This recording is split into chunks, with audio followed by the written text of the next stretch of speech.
प्रधानमंत्री नरेंद्र मोदी की भारत सरकार, अगर भारत सरकार के मिनिस्ट्री ऑफ एक्सटर्नल अफेयर्स ने एक बार कह दिया कि हम पाकिस्तान में नहीं खेलेंगे, एंड ऑफ द स्टोरी, इसमें आप कितना भी बोलें कि आपकी स्टार स्पोर्ट्स, आपकी बीसीसीआई वगैरह चाहती है कि मैच हो, चाहे तो चाहे, भारत के लोग नहीं चाहेंगे। पाकिस्तान के लिए बेस्ट केस सिनेरियो यही है कि वो हाइब्रिड मान लें, उनको होस्टिंग राइट्स भी मिलेंगे, प्लस जो $20 मिलियन एक्स्ट्रा मिलेंगे दुबई और उनमें जो आधा आधा होगा वो भी उनको मिलेगा। अच्छा, मजे की बात है, उन्होंने तीनों स्टेडियम्स के रेनोवेशन में इतने अरब रुपए खर्च दिए हैं कि उनके पास पैसे नहीं है। सो द मोमेंट वो आईसीसी के अगेंस्ट जाएं, सैंक्शंस आप रिस्क करते हो, आप होस्टिंग राइट्स जो आपके वो जाते हैं, आपकी फीस जाती है, तो ये कह देना कि हम घास खा के गुजारा कर लेंगे, वो होता नहीं है। ये जो हाइब्रिड मॉडल पे पाकिस्तान एग्री नहीं कर रहा, ये ठीक है, अपना स्टांस रीइंफोर्स करना चाहिए आपको, लेकिन आपको लगता है कि ये ऑप्शन एक्सरसाइज होगा? ये जो ह्यू एंड क्राई आप लोगों ने मचा रखा है ना कि हम ये नहीं करेंगे, हाइब्रिड मॉडल नहीं करेंगे, वैसा नहीं करेंगे, आप बैंकरप्ट हो जाएंगे। आप ऑलरेडी बैंकरप्ट है वैसे, to be very honest. You are relying on our money, as Arnab suggested the right way. 90% of your income is coming through us. Pakistan ने एटम बम तो बना लिया, लेकिन भारत से दुश्मनी की सनक में उसका करीब करीब दिवालिया निकल गया। स्पोर्ट्स की अगर हम बात करें तो स्पोर्ट्स में we use a term sportsman spirit, जो कि अनफॉर्चुनेटली इंडिया ने डे 1 से नहीं दिखाई, और हर जगह पे अपनी हिंदू और हिंदुत्व वाली पॉलिसीज को जो है वो सामने रखता है, और दूसरी जो माइनॉरिटीज हैं उनको जो है वो दूसरे दर्जे का शहरी समझते हैं। अगर अपनी क्रिकेटिंग एबिलिटी पे अपनी मसल्स फ्लेक्स करता है, एक्सेप्टेबल। उनकी टीम दुनिया की बेहतरीन टीम बन गई है, टेस्ट में भी, ओडीआई में भी, T20 में भी, वो अपनी उस बेसिस पे शो करे तो ठीक है, लेकिन पॉलिटिकल क्लाउड, फाइनेंशियल क्लाउड अगर शो करेंगे तो वो आईसीसी को एक्सेप्ट नहीं होना चाहिए। आपने कहा मेरे देश में आप क्यों नहीं आ रहे? क्योंकि भारत में आप आए, भारत में मसूद अजहर उबर में बैठ के घूम नहीं रहा है, दाऊद इब्राहिम ढाबे में जाके चिकन नहीं खा रहा है, भारत में हफीज सईद इलेक्शन फाइट नहीं कर रहा है। आप मसूद अजहर, हफीज सईद और दाऊद इब्राहिम की कंट्री है। सच्चाई तो सच्चाई है। तो याद आ रहा है कि 84 में जब उन्होंने सियाचिन पे कब्जा किया था हिंदुस्तान ने, और ज़ियाउल हक ने कहा था कि जी वहाँ तो घास भी नहीं उगता, वहाँ पे ब्लेड ऑफ ग्रास भी नहीं है, तो क्या फर्क पड़ता है। लेकिन उसके बाद मुसलसल आज तक बैठे हैं। हम उस वक्त से कह रहे थे कि जी वहाँ पे इंडिया को रोटी जो पड़ती है 100 रुपये की पड़ती है, हमें 5 पैसे की पड़ती है, लेकिन वो उस वक्त भी अफोर्ड कर सकते थे, आज भी अफोर्ड कर सकते हैं।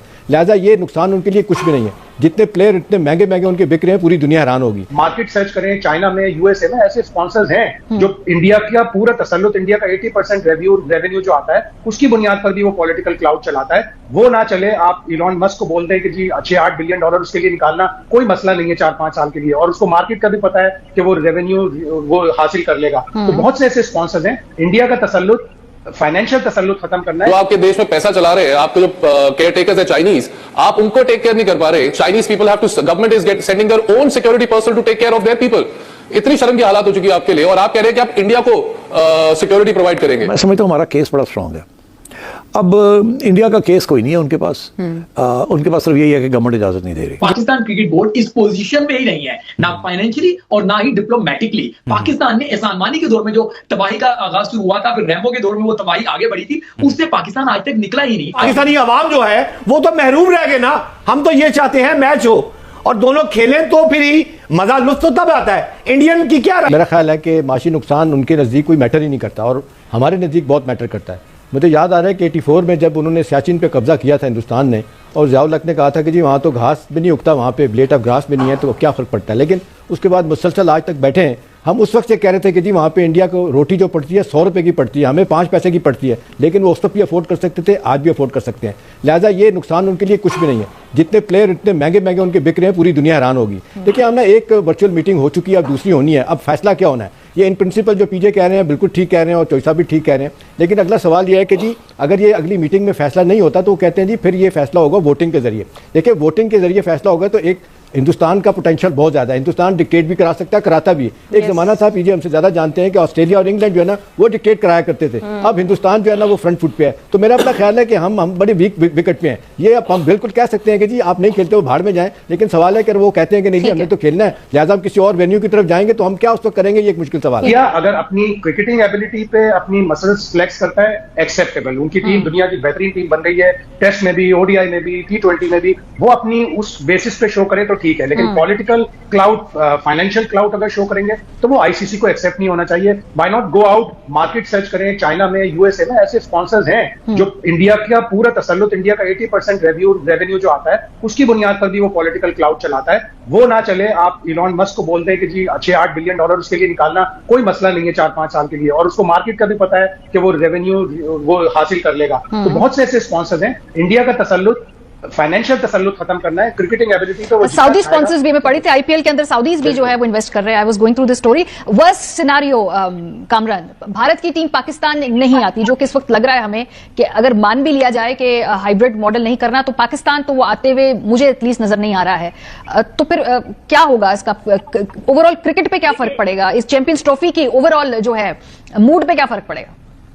देखिए ओवरऑल तो क्रिकेट पे बड़ा डेंट पड़ेगा, चाहे चैंपियंस ट्रॉफी हो या ना हो। पाकिस्तान क्रिकेट बोर्ड इस पोजीशन में ही नहीं है, ना फाइनेंशियली और ना ही डिप्लोमेटिकली। पाकिस्तान ने एहसान मानी के दौर में जो तबाही का आगाज शुरू हुआ था, फिर रैम्बो के दौर में वो तबाही आगे बढ़ी थी, उससे पाकिस्तान आज तक निकला ही नहीं। आईसीसी में जब बोर्ड मेंबर्स की मीटिंग हो रही है, पाकिस्तान वहां पे आइसोलेट है। मैं क्विकली बस 30 सेकंड ऐड करता हूं कि सुमेर अहमद जो पाकिस्तान को वहां पे बैठ के लीड कर रहे हैं इस मीटिंग में, उनका जुम्मा 4 दिन का तजर्बा नहीं है। 4 दिन पहले वो पाकिस्तान क्रिकेट में वारिद हुए, क्रिकेट का उनका कोई एक्सपीरियंस नहीं है, क्रिकेट डिप्लोमेसी को वो जानते नहीं है, और वो जाके फैसला करेंगे चैंपियंस ट्रॉफी का। अच्छा शुएब, चेयरमैन पीसीबी जहां पर बहुत सारी बातें कर रहे थे, वहां पर एक जुमला उन्होंने ये भी बोला था कि हम वो करेंगे जो पाकिस्तान के मुफाद में होगा। मैं आपसे ये जानना चाहता हूं कि पाकिस्तान के मुफाद में है क्या? देखिए पाकिस्तान के मुफाद में, मैं आपके शो में पहले भी कह चुका था, क्रिकेट पाकिस्तान के मुफाद में है। पाकिस्तान के मुफाद में जिद नहीं है, टकराव नहीं है, ये जिद सिर्फ मीडिया की हद तक है, ये टकराव सिर्फ मीडिया की हद तक है। मैं समझता हूँ हमारा केस बड़ा स्ट्रांग है। अब इंडिया का केस कोई नहीं है उनके पास। उनके पास सिर्फ यही है कि गवर्नमेंट इजाजत नहीं दे रही। अब थोड़ा सा शोशा छोड़ा उन्होंने कि जी वो पाकिस्तान के अंदर सिविल अनरेस्ट है, तो इसलिए वहाँ हम नहीं खेल सकते, मगर वो बिकता नहीं है वो। ठीक, सिविल अनरेस्ट हर मुल्क में होता है, तो इसलिए ये कोई आर्ग्यूमेंट नहीं है। Terrorism is a different thing, there is no terrorism affecting cricket right now.